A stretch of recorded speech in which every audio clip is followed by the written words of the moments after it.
మరికొద్దిసేపట్లో survey నెంబర్లతో సహా ఎక్కడ ఏ భూములు కబ్జా అయ్యాయి ఏంటి అనేది మనం డిస్కస్ చేయబోతున్నాం. దీనికంతటికన్నా ముందు అసలు ఒక స్టోరీ అనేది మనం తెలుసుకోవాల్సి ఉంటుంది. హైదరాబాద్లో ఇప్పుడు చెప్పిన గుళ్ళే కాదు, చాలా గుళ్ళు అన్యక్రాంతం అవుతున్నాయి. భూముల రేట్లు పెరగటం ఒకటి అవ్వచ్చు, కబ్జాదారులు ఎక్కడెక్కడ కబ్జాలు చేస్తున్నారంటే చివరకు ఆలయాల వరకు చేరినా ప్రభుత్వాలు ఏం చేస్తున్నాయి, అదేవిధంగా సమాజం ఏం చేస్తుంది అనే దానికి సంబంధించి కూడా మాట్లాడదాం. దానికి సంబంధించి 2 సంవత్సరాల నుంచి హెచ్ఎంటీవీ అదేవిధంగా యమునా పాఠక్ ఇద్దరూ కూడా సంయుక్తంగా వరుస కథనాలు హెచ్ఎంటీవీలో ప్రసారం చేస్తున్నాం. అదేవిధంగా హన్స్ ఇండియాలో అన్టోల్డ్ స్టోరీ ఆఫ్ టెంపుల్స్ అని చెప్పి కథనాలను ప్రసారం చేశాం. ఈరోజు మీ ముందుకు సర్వే నెంబర్లతో పాటుగా అసలు ఏం జరిగింది 2 సంవత్సరాల్లో అనేది మీతో పంచుకునేందుకు యమునా పాఠక్ గారు సిద్ధంగా ఉన్నారు. యమునా పాఠక్ గారు, మనం చూస్తున్నాం అంటే మీరు అక్కడ ఫీల్డ్ లెవెల్కి వెళ్ళి మరి ఈ డాక్యుమెంట్స్ అన్నీ మనం ప్రిపేర్ చేసి సో ఖచ్చితంగా ఎక్కడ ఏం జరిగింది అనేది చెప్పబోతున్నాం. ఏం చెప్తారు అంటే ఈ ఒక్క గుడే కాదు, చాలా గుళ్ళకు సంబంధించి కూడా మనం బ్యాక్ ఎండ్ వర్క్ అనేది చాలా ఉంటుంది. సో ఈ టెంపుల్స్కి సంబంధించి అసలు ఎలా చెప్తారు, ఏం చెప్తారు? తప్పకుండా. ముందుగా మన జాగరే జాగ ప్రేక్షకులందరికీ కూడా నమస్తమాంజలి, అలాగే గోపాల్ శర్మ గారికి కూడా నమస్కారం. వారు మనకి సంపూర్ణంగా మనకి లీగల్ అడ్వైజ్ ఇస్తూ టైం టు టైం మనకి వారు సహకరిస్తున్నారు. నిజంగా వారికి శతకోటి వందనాలు చెప్తూ, అలాగే ఈరోజు మనం మాట్లాడబోయేది కిషన్ బాగ్ మురళీ మనోహర్ స్వామి ఆలయం గురించి. మరి ఈరోజు కొత్తగా మనం దీని గురించి ప్రస్తావించట్లేదు. మీరు ఇందాక అన్నట్టుగా మరి హన్స్ ఇండియాలో కూడా అన్టోల్డ్ స్టోరీస్ ఆఫ్ టెంపుల్స్ మీద దీని ప్రత్యేక కథనం మనం చూపించడం జరిగింది.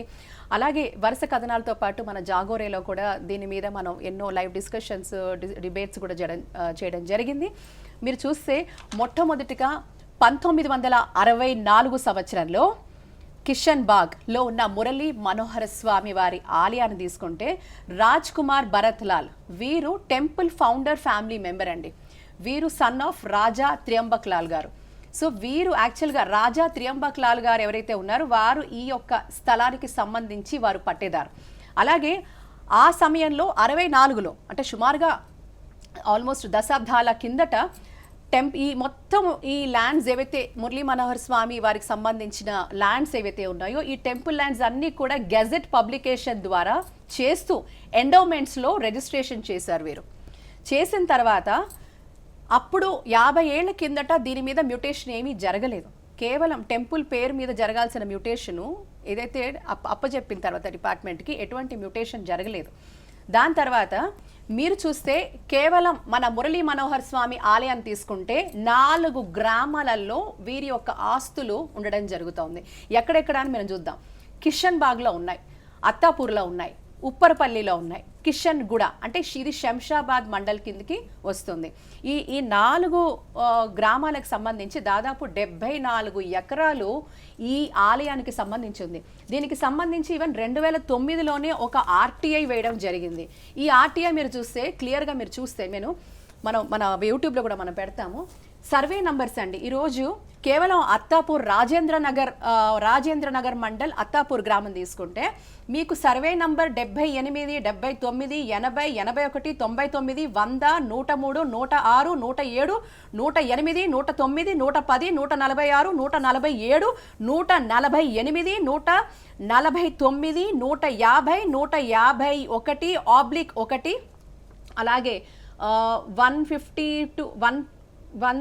154 కూడా వరకు కూడా ఈ సర్వే నంబర్లు అన్నీ కూడా దాదాపు 1 ఎకరా 94 గుంటలు, 1 ఎకరా 10 గుంటలు. చూసారా అసలు ఎన్ని ఎకరాలు ఉన్నాయి చూసారా మీరు?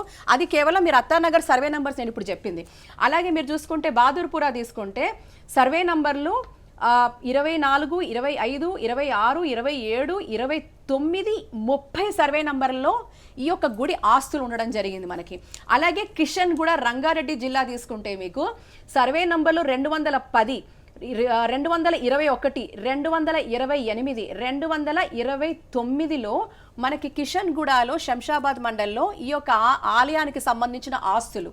అలాగే మీరు చూస్తే ఉప్పర్పల్లిలో అంటే రంగారెడ్డి జిల్లా, దీనికి నంబర్లు సర్వే నంబర్లు 8, 9, 10, 90, 94, 105, 183, 184, 185, 186 ఇవన్నీ కూడా ఆర్టీఐలో ఈ గుడి ఆస్తులకు సంబంధించి ఎకరాల భూములండి. మరి దీనికి సంబంధించి కూడా కేవలం మీరు ఇంకొకటి కూడా మనకి రెవెన్యూ డిపార్ట్మెంట్ నుంచి వాళ్ళు ఇవ్వడం జరిగింది. ఎవరెవరు కబ్జా చేశారు, కబ్జా చేసి ఎలా కట్టేసుకున్నారు వాళ్ళ పేర్లతో ఈరోజు అవే రిఫ్లెక్ట్ అవుతున్నాయి. ఈ డాక్యుమెంట్స్ అన్నీ కూడా మనం తీసుకోవడం జరిగింది.